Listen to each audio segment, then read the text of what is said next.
Students problem solve करेंगे vector addition and subtraction से रिलेटेड। हमारे पास स्टेटमेंट कुछ इस तरह है, find the resultant of 3 forces 12 newton along X axis, 8 newton making an angle of 45 degree with X axis and 8 newton along Y axis.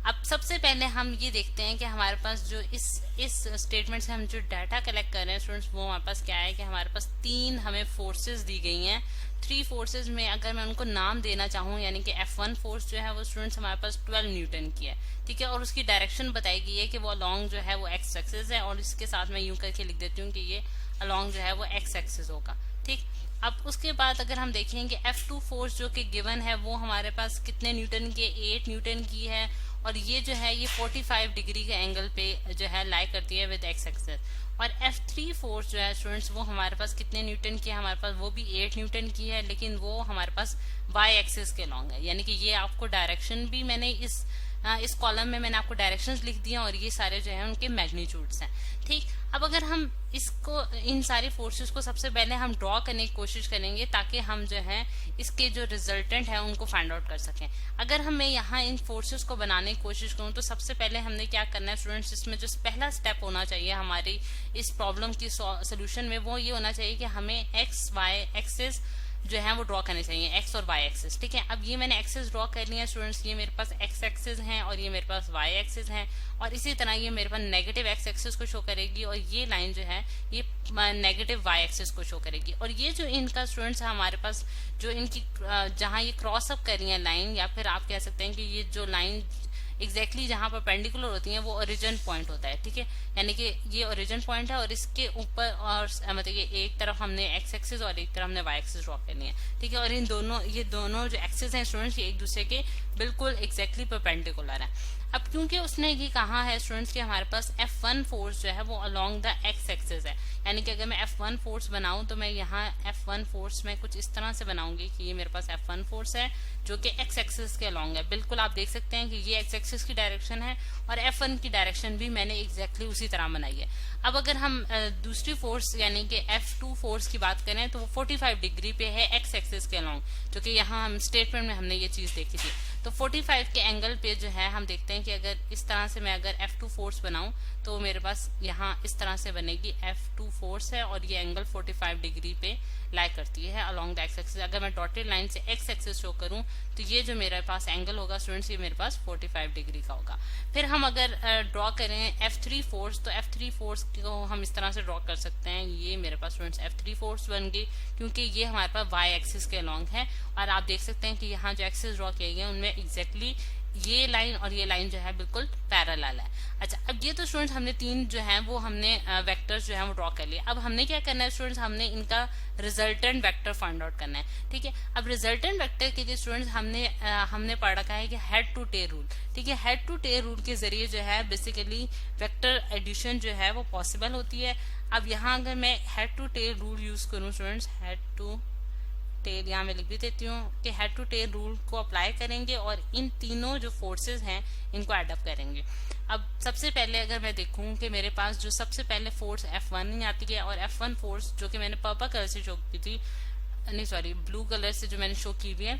वो वाली फोर्स मैं एग्जैक्टली दोबारा से यहाँ जो है वो ड्रॉ करने जा रही हूँ स्टूडेंट्स। ये मेरे पास F1 फोर्स आ गई, ठीक है। अब आपके दिमाग में ये सवाल आएगा स्टूडेंट्स कि हम इसकी जो मैग्नीट्यूड है जो कि हमारे पास यहाँ हम देख सकते हैं डाटा में 12 न्यूटन लिखी हुई है, और 12 न्यूटन से मैं जो है कितनी लंबी लाइन ड्रॉ करूंगी ये मुझे नहीं मालूम, क्योंकि हम ये जानते हैं स्टूडेंट्स कि हमारे पास जो वेक्टर्स हैं उनमें जो लाइन होती है वो मैग्नीट्यूड को शो करिए और उसके आगे जो आप एरो हेड डालते हैं ये बेसिकली डायरेक्शन को शो करी होती है। तो ये जो है ये हमारे लिए इस प्रॉब्लम को हम किस तरह से सॉल्व करेंगे, उसके लिए हम स्टूडेंट स्केल का मदद लेते हैं, यानी कि एक स्केल की मदद लेंगे जिसके जरिए हम इस प्रॉब्लम को सॉल्व कर सकेंगे। यानी कि अगर मैं एक स्केल बनाती हूँ कि मेरे पास 1 सेंटीमीटर जो है 1 सेंटीमीटर जो है वो मेरे पास 2 न्यूटन के बराबर है,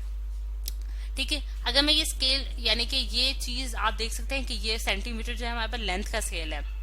और जबकि न्यूटन जो है वो हमारे पास फोर्स का स्केल है, ठीक है, फोर्स का यूनिट है सॉरी। तो ये दोनों बराबर नहीं है, लेकिन हमने स्केल में जस्ट इसको सपोज किया है कि मेरे पास अगर 1 सेंटीमीटर 2 न्यूटन के बराबर होगा तो मैं देख सकती हूँ कि अगर मेरे पास 2 न्यूटन की फोर्स आएगी तो मैं उसके लिए जो लाइन ड्रॉ करूंगी वो 1 सेंटीमीटर की होगी, ठीक है। अब इसी के मुताबिक मैं ये कह सकती हूँ कि मेरे पास जो 2 सेंटीमीटर की जो लाइन होगी वो मेरे पास 4 न्यूटन के बराबर आ जाएगी, और इसी तरह मेरे पास 3 सेंटीमीटर की जो लाइन है वो मेरे पास 6 जो है वो न्यूटन के बराबर आएगी। और इसी पैटर्न पे चलते हुए, बिल्कुल इसी पैटर्न पे चलते हुए, इसी स्केल को फॉलो करते हुए मैं ये लिख सकती हूँ कि मेरे पास जो है स्टूडेंट्स की मेरे पास 4 न्यूटन जो है 4 सेंटीमीटर जो है वो 4 सेंटीमीटर जो है वो मेरे पास 8 न्यूटन के बराबर आ जाता है, और इसी तरह मेरे पास 5 सेंटीमीटर जो है वो मेरे पास 10 न्यूटन के बराबर आता है, और मेरे पास 6 सेंटीमीटर जो है वो मेरे पास 12 न्यूटन के बराबर आ जाता है। अब आप देख सकते हैं कि मैं इन